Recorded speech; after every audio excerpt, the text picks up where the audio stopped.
Here's why your ex wouldn't admit to the fact that they were pulling away from you that was leading to a breakup. I'm Benny Lichtenwallner, and I help people get their exes back. And your ex was pulling away from you towards the end of the relationship, and you might have called them out on it. And when you called them out on it, they're like, no, everything's fine. You're perfect. You're the love of my life, etc. And then, like 2 seconds later, they end up breaking up with you out of the blue.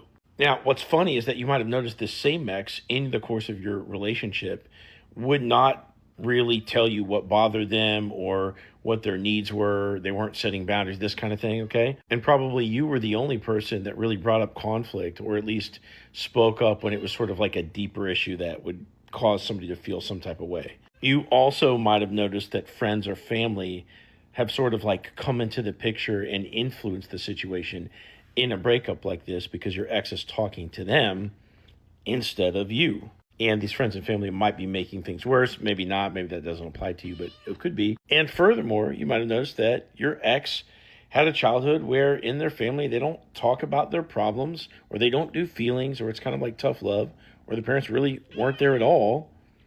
And what do all these things have in common? It's conflict avoidance and what amounts to people pleasing. Your ex has such a low bandwidth for big emotions. They want to sweep everything under the rug. They want to have peace. And for that reason, they're not telling you what bothers them. All these problems build up over the relationship.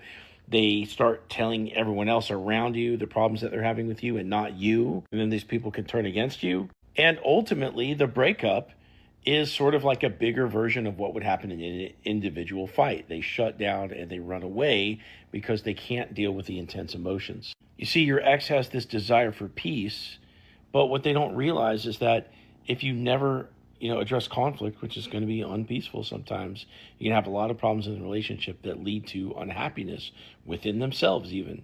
And ultimately, this is going to, kind of result in them shutting down, running away, wanting their independence back, wanting to find themselves, wanting to work on themselves, not knowing how they're feeling about you, this kind of thing. And this is the typical breakup of the dismissive avoidant attachment style.